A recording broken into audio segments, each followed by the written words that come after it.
no, they've had long enough. Wendell, look, right. You spoke about Wayne Couzens. Let me speak about specific Wayne Couzens. No, not even Wayne Couzens, right? So we've got Wayne Couzens from the Met. We've got David Carrick from the Met. The police force knew about both for decades. They assaulted a number of women before they took action. Do you know what I mean? Yeah. Right. The point I'm making is, right, I'm not saying all officers are bad because I've got former chief superintendent. Martin Harding back me. I've had Rick Pendleton, a former GMP sergeant, back me. And I have got GMP officers that are helping me, that are currently serving. That's how I just want to make that bit clear. But the problem you've got is the policing culture is so toxic. If my nice officers' friends speak out, they're going to be targeted the same way I was targeted. They're going to go for your job. They're going to go for your families. And Wendell, that's what you don't understand. And I didn't understand. I used to love watching the bill. I used to love men in uniform. Can't stand them now for what they've put me through, Wendell. 44 months of my life I wasted on this. This time last year, there was a period where I didn't want to be here anymore. Right, to be stood here, I'm really grateful. And like I'm saying to everybody, the reason I'm fighting this so hard is because my allegations go beyond a strip search, beyond sexual assault. And the reason I don't go into details is because they've got the footage. And I cannot stay silent knowing what I know, right? I'm going to put it to you, and I'm hoping people are wise enough to gather, right? I was locked up like an animal, right, for 40 hours. At the 37-hour mark, right, 2 of my white friends turned up, 37 hours. Within 3 hours, they shipped me off to a hospital. I guarantee you, had those men not have turned up, I wouldn't have been out of Pendleton. And that's the reason I'm fighting. That's the reason I've spoken out as a British woman from a Muslim background, because I know I'm lucky to be here. I was given a second chance, Wendell, and I'm not letting these fuckers take that away from me. I hear you. That's the great thing about being live streaming, and it's great about being live streaming unedited. Yeah, one thing I love about you, Zayna, in the last 2 weeks, just like you're speaking now, by anyone listening to you could not fail to see and hear that you're telling the truth. Right, Wendell, I could be lying, give me the footage. I could be mentally unwell, give me the footage. I could be after compensation, give me the footage. Why they not give me the footage? Right? They're scared. Yeah.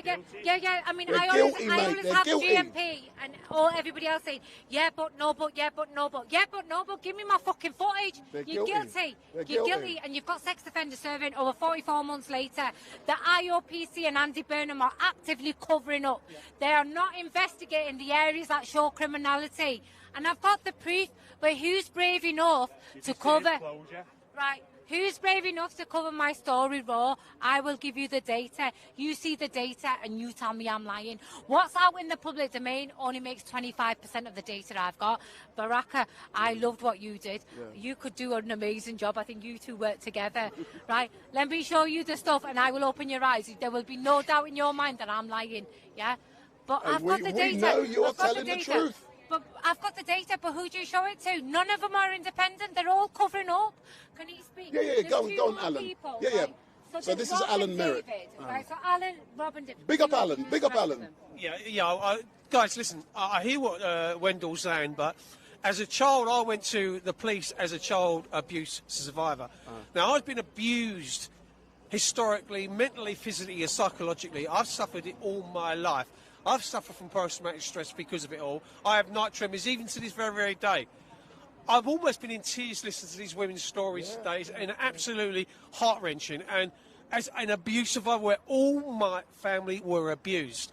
Now, I went to the police. They did nothing. They took me back in the Black Maria where I got abused even more. They turned around and said to a little boy being abused, little boys like you get sent away. Those are the threats.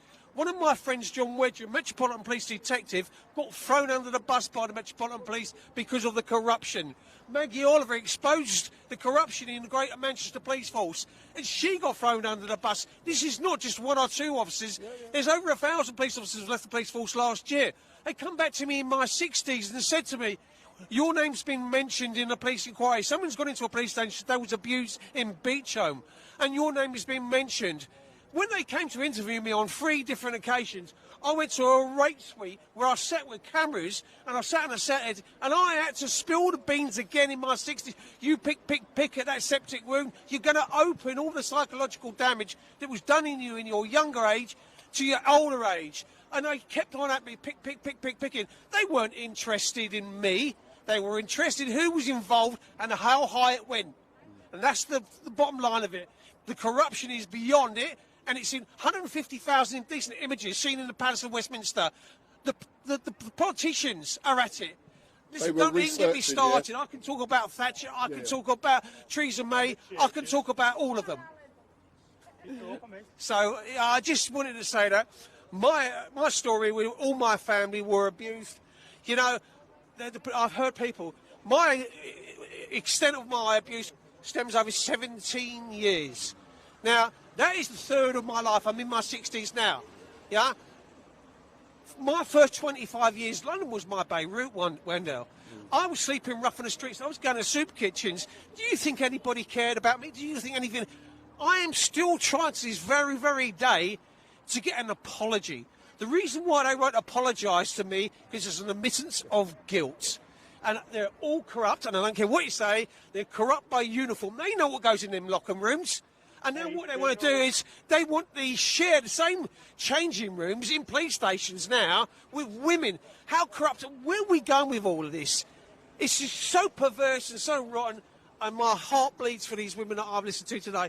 And thank you for just letting me speak. I just wanted to add a couple of words there because, Wendell, the corruption is so high, it's off the Richter scale, mate.